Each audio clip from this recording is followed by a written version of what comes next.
NEET പരീക്ഷയിലെ ക്രമക്കേടുകൾക്കെതിരെയും കേന്ദ്ര വിദ്യാഭ്യാസ മന്ത്രി ധർമ്മേന്ദ്ര പ്രധാൻ രാജിവെക്കണമെന്നാവശ്യപ്പെട്ടും ഡൽഹിയിൽ സമരം ചെയ്യുന്ന വിദ്യാർത്ഥികളെ തല്ലിച്ചതച്ച പോലീസ് നടപടിക്കെതിരെ പ്രതിഷേധം രേഖപ്പെടുത്തിക്കൊണ്ടും വിദ്യാർത്ഥി സമരത്തിന് ഐക്യദാർഢ്യം പ്രഖ്യാപിച്ചും വെൽഫെയർ പാർട്ടി കണ്ണൂരിൽ പ്രതിഷേധ സംഗമം സംഘടിപ്പിച്ചു.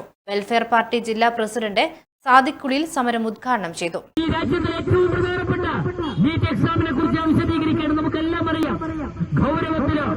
വിദ്യാർത്ഥികളെല്ലാം കളഞ്ഞുകൊണ്ട് പരിശ്രമിച്ച് കഠിനാധ്വാനം ചെയ്ത് ജീവിതത്തിന്റെ ഏറ്റവും പ്രധാനപ്പെട്ട കഠിനാധ്വാനമായി കണ്ട് എക്സാം എഴുതുന്ന ഒരു എക്സാമാണ് നീറ്റ് എക്സാം എന്ന് പറയുന്നത്.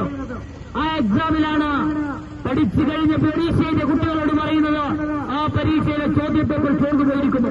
വിദ്യാർത്ഥി സമൂഹത്തെ ഡൽഹിയുടെ തെരുവിലിട്ടിട്ട് തള്ളിച്ചു വെക്കുന്ന ഈ സമീപനത്തിലെ രാജ്യത്ത് പ്രതിഷേധങ്ങൾ ഉയരണമെന്നാണ് വെൽഫെയർ പട്ടികപ്പിന്റെക്ക് പറയുവാനുള്ളത്. അഡ്വക്കേറ്റ് കസ്തൂരി ദേവൻ, പാർട്ടി നേതാക്കളായ Pallippuram Prasannan, CP Rahana teacher, VV Chandran master, Shajahan Aicheri, TP Jabida, ഷറോ സജ്ജാദ്, FITU ജില്ലാ പ്രസിഡന്റ് C മുഹമ്മദ് ഇംതിയാസ് എന്നിവർ സംസാരിച്ചു.